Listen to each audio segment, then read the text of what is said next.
Okay, so the silent treatment is a form of psychological and emotional abuse. What is the silent treatment? So the silent treatment is when somebody does or says something that bothers us, that opens up some kind of a wound inside of us. We have a strong emotional response. And what we do is we go silent, okay? We refuse to talk with them. We act like they are not even there. We ignore them. And it usually goes on for a significant period of time. That is the silent treatment, okay? Many of us grew up in homes where the silent treatment was a tactic that was employed by our parents.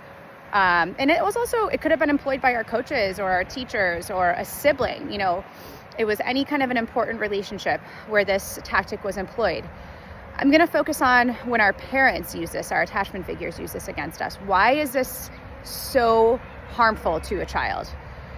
When we as children do something, okay, and our parent has a strong emotional response, they have a strong response, and they go silent, many of us are left truly not understanding what just happened. Like, what did I do? What did I do here?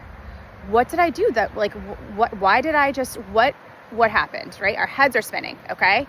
And so we talked a lot about this, folks, but where children really tend to go is that if they don't know the answer to that, then where they're going to automatically go is, I did something wrong. There is something fundamentally wrong with me. I caused my parent to ignore me, to act like I don't exist. There's something wrong with me, okay? And what happens when this tactic is employed consistently with a child by a parent is that we then internalize those beliefs, okay? I must be so bad. I must be such a shitty kid. I must be such a shitty person that my parent doesn't even want to talk to me. They don't want to have anything to do with me. In fact, they want to ignore that I even exist. They don't want me to be here, right?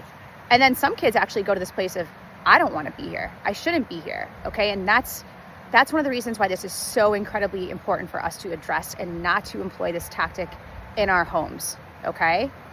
And so you might be saying to yourself, if you're a parent, well, like, what if the kid really did do something wrong? Like, what if the kid did do something that wasn't okay?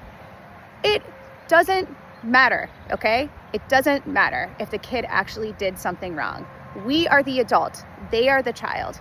It is our responsibility, if we are feeling emotionally flooded, if we are feeling angry, if we're feeling like we're about to rage, if all of a sudden that shame is triggered in us, if that attachment wound is reopened in us, that is not on our kid to figure that out. That is on the adult to figure that out, okay? We are the adult, folks. They are the child. We have the tools. They do not have the tools. It's our responsibility to, instead of giving them the silent treatment, to take a breath and to communicate to them, Mom is feeling really upset right now. I'm having a really strong emotional response. We can use appropriate language if it's a younger kid. Mom's having some really big feelings right now. I need to take a little bit of a timeout for myself, okay? I love you no matter what. I want to make sure that you understand that. But you know how you have to take a timeout sometimes? I got to actually do a timeout for myself right now. Okay, bud? I'm going to check in with you in a few minutes when this passes, all right? And if you have a partner that's available, emotionally available, tap them, right? Hey, you need to, this is going on. I'm feeling flooded. Can you check in with Johnny? Can you sit with him so he doesn't feel like he's being abandoned or rejected right now? Like, really communicating that. That's a bonus, okay? But it's our responsibility as a parent, folks. Like, we have to be mature in this moment and not use the tactics that were employed against us, all right? We have an opportunity to do this differently.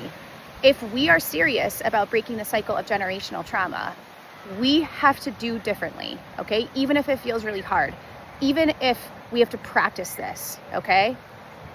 Even if we don't fully agree with it, right? There's a part of us that knows that this is the right thing to do, to not give them silent treatment and to try this other way that I just suggested, okay?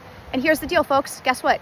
We're not going to get this right every single time. We're going to mess up. There's going to be times when we go back to using the silent treatment, okay? We're humans. That's okay. What's important here, and I did another video on this, is that you then, after you do this, after I just did the silent treatment, okay? Okay, that's okay. What you need to do now is you need to go back to that kiddo and you need to repair. You need to own that. Say that. I just gave you the silent treatment. It's never okay for me to do that. That was actually done to me when I was a kid, and that made me feel really sad. And I really want to do better, buddy. And I'm so sorry. Okay, and look at them and attune to them and get down to their level. All right? I'm so sorry, bud. I love you. I love you so much. I am going to commit to doing better. I'm really going to work on this. Okay, bud? Do you have anything that you want to say to me? Like, what do you need from me right now? Okay, so that is the apology. That's the repair. And guess what, folks? That's actually a point of genuine and loving connection. Bonus. All right? Happy healing.